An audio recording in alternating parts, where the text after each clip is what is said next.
Capítulo 3: Animismo, magia e onipotência dos pensamentos. Um defeito inevitável dos trabalhos que procuram aplicar a psicanálise a temas das ciências humanas é oferecer muito pouco ao leitor de ambas as disciplinas. Por isso, tem apenas o caráter de incitações.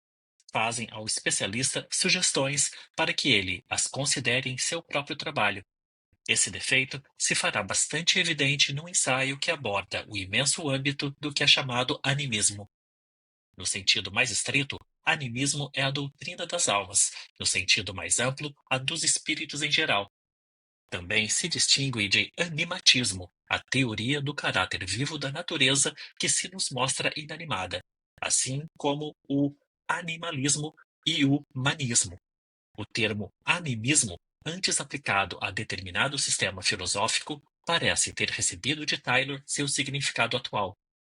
O que levou à introdução desses termos foi a percepção da singularíssima concepção do mundo e da natureza que têm os povos primitivos de nosso conhecimento, tanto os históricos como os ainda vivos. Eles povoam o mundo com inúmeros seres espirituais que lhes são benévolos ou malignos. Veem nesses espíritos e demônios as causas dos processos naturais e acreditam que não apenas os animais e plantas, mas também as coisas inanimadas são animadas por eles. Um terceiro elemento dessa primitiva filosofia da natureza, talvez o mais importante, parece-nos bem menos peculiar, porque não nos achamos suficientemente afastados deles, ao passo que restringimos bastante a existência de espíritos e agora explicamos os processos naturais com a suposição de forças físicas impessoais. Os primitivos creem numa tal animação também dos seres humanos individuais. As pessoas contêm almas que podem deixar sua morada e migrar para outros seres humanos. Essas almas são portadoras das atividades espirituais e, até certo ponto, independentes dos corpos.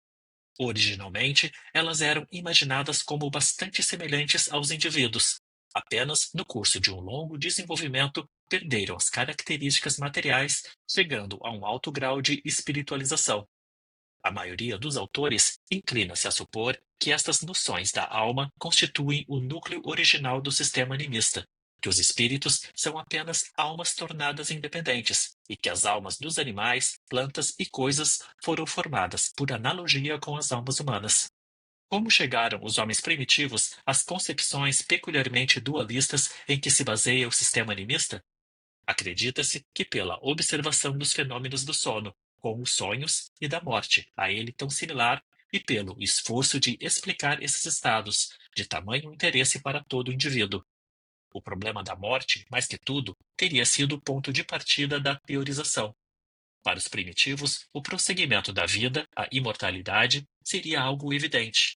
A ideia da morte veio a ser adquirida depois, não sem relutância, e também, para nós, é vazia de conteúdo e inexequível. Sobre o papel que podem ter tido na formação das teorias básicas do animismo, outras observações e experiências acerca de imagens oníricas, sombras e imagens especulares, etc., houve discussões muito vivas, mas inconclusivas. O comportamento do homem primitivo de reagir aos fenômenos que estimulam sua reflexão, formando a ideia de almas e transferindo-as para objetos do mundo exterior, é julgado bastante natural e não particularmente enigmático. Ante o fato das concepções animistas terem aparecido concordantemente nos mais diversos povos e em todas as épocas, Wundt afirma que elas são o produto psicológico necessário de uma consciência mitopoética, e nesse ponto, portanto, o animismo primitivo deve ser considerado a expressão espiritual do estado natural do homem, na medida em que é acessível à nossa observação. A justificação para animar o inanimado já foi dada por Hume, em sua História Natural da Religião, quando escreveu: há uma tendência universal entre os homens de conceber todos os seres como eles próprios e de transferir para todo objeto as qualidades que conhecem familiarmente e de que estão intimamente cônscios. O animismo é um sistema de pensamento. Ele não só explica um fenômeno particular, mas permite compreender o mundo como unidade, a partir de um ponto. No curso dos tempos, a humanidade produziu três grandes visões do mundo, se dermos créditos às autoridades: A animista, mitológica, a religiosa e a científica. Entre elas, a primeira criada, o animismo, é talvez a mais consequente e exaustiva, a que explica de maneira cabal a natureza do mundo. Essa primeira concepção de mundo da humanidade é uma teoria psicológica.